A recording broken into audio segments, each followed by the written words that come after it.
Good morning, YouTube. Welcome to the Reptile Barn. I have what I think is a cool concept for you guys today. I want to talk about mentors, specifically in the reptile hobby, of course. So what is a mentor? Why are they important?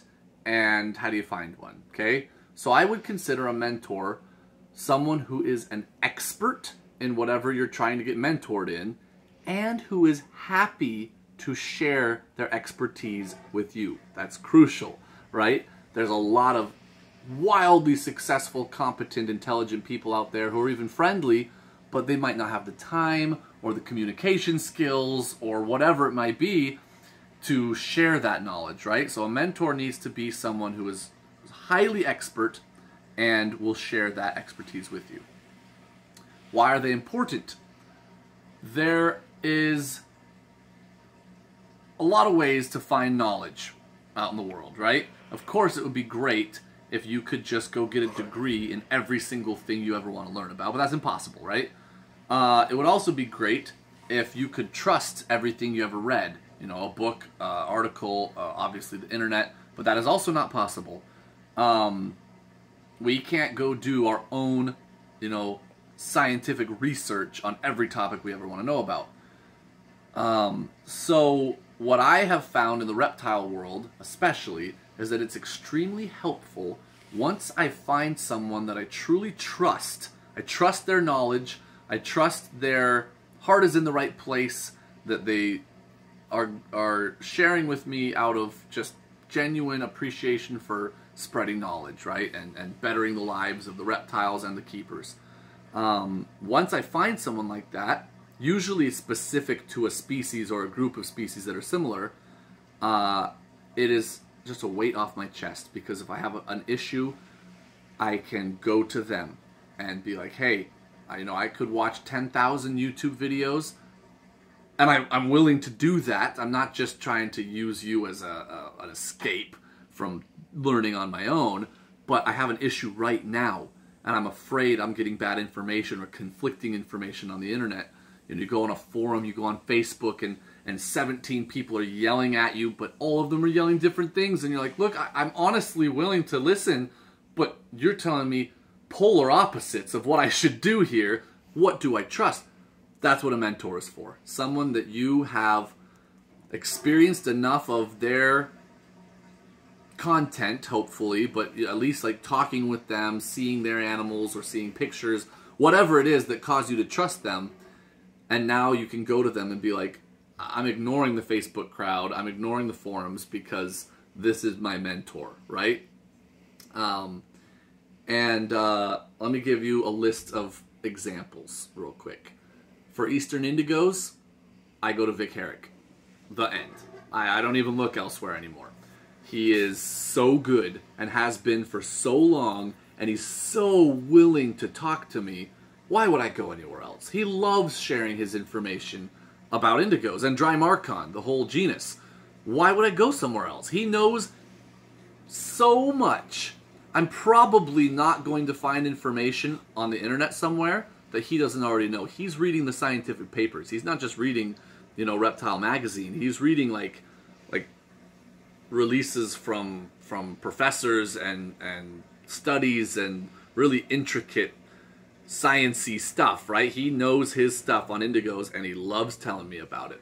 And he's the reason I'm doing this video, because he just reached out to me in an email today, and I'll get to that in a minute. April Linkfield, she owns House Snake Morphs.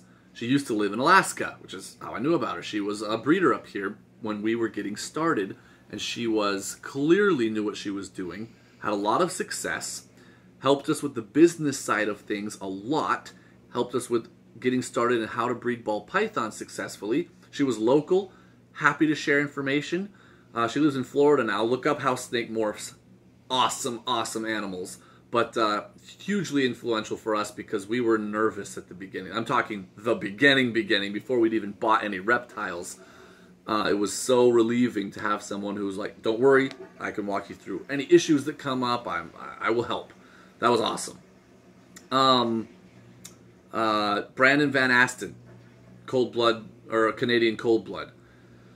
If I have a tree monitor question, that's where I go, okay?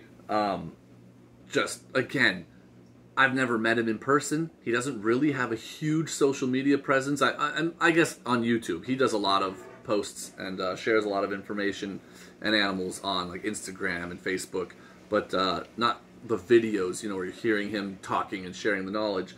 But when I have asked him like 6 questions in a row via text, he's like, just give me a call, it'll be easier. And he'll talk to me for 2 hours if he has the time. I mean, it's just wild. I'm not paying him like a consultant fee.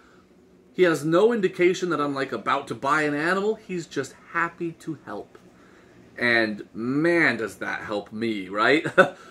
I feel guilty almost taking so much from these people and not giving back. Now, I've ended up buying animals from all these people I've mentioned, but that wasn't my intent. I was just asking questions, and they were answering, not trying to like buy my future, customership, but just because they wanted to help.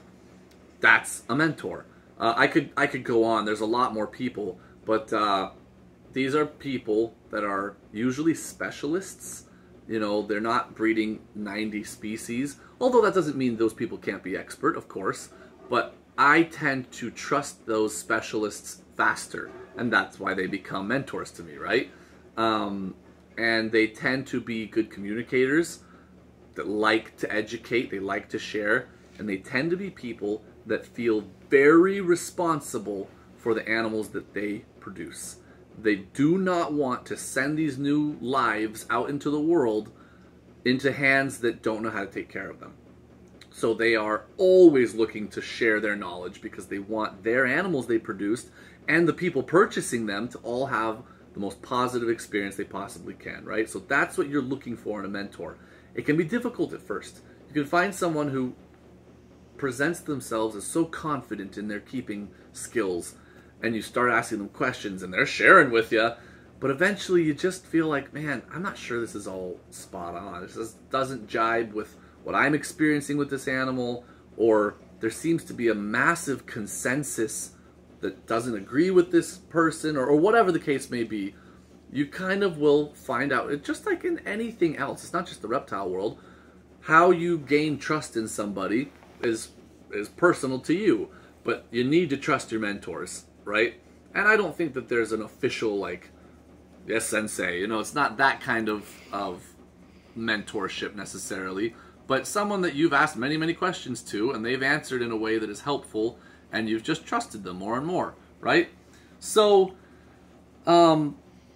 finding these people can be hard because not all of them are on social media constantly, but I've found that one good thing you can do is, like, say you go on a Facebook group that's a specialist group for tree monitors, right? Ask a few people in like a private message, hey, who are the best sources of knowledge on here? They give you a few names. You go to those people. Who are the best sources of knowledge in tree monitors or whatever? And a few of them might give you names that aren't on the Facebook group at all. And you're like, oh, do you have a contact number for them or an email or something? And you end up getting 1 or 2 emails of people that are just titans in that part of our hobby that you might have never found out about. It's kind of word of mouth, right? And that's how I found several of these people that I mentioned, and others as well. So it's a lot of work, but I think it's worth it. Okay, so for any of you who are out there and you get frustrated with the Facebook groups and the forums and the conflicting information, and you're not trying to fight people, but you also want like consistency, I think finding a mentor is so valuable, so helpful. Let me give you just a couple examples and we'll end the video. Vic Herrick emailed me today, and he said, hey, I just watched one of your old YouTube videos on Eastern Indigos. And at first I was like, oh no, what did I say wrong? And he's like, everything you said was great. It was spot on. And I was like, oh, thank goodness. And then he's like, but what you didn't mention that I think is a key essential piece to Drymarchon keeping is that they always must have fresh, clean water, and quite a bit of it, 24/7. There should not be more than the couple of minutes it takes to take out the dish and wash it and put new water in. That should be the only time that they don't have access to fresh, clean water, and a bigger bowl is better. Because this genus drinks every day. And he told me something I had never thought about before. He said a lot of keepers, especially old school keepers, don't actually put a permanent water bowl in their enclosures. They just come once or twice a week and offer water to their animals. I'd never thought about that before. I guess I have heard of that, but it blew my mind. I was like, I would panic if I didn't have water in at all times. What if they're thirsty? And he said with dry Marcon, it can be deadly. They have to drink basically every day. Now, depending on temperatures or really high humidity, it might not be quite every day, but most days they're going to stick their face in the water and they are going to gulp water down, right? And he told me a bunch of other things too, and I'm going to do a whole separate video on all the things he told me in this email, because I've now been keeping indigos for years, including ones from him. I have picked his brain before, and he just in one little email dropped like 6 new pieces of knowledge on me that I'd never heard before that was just awesome, right? So I'm going to do a video on that.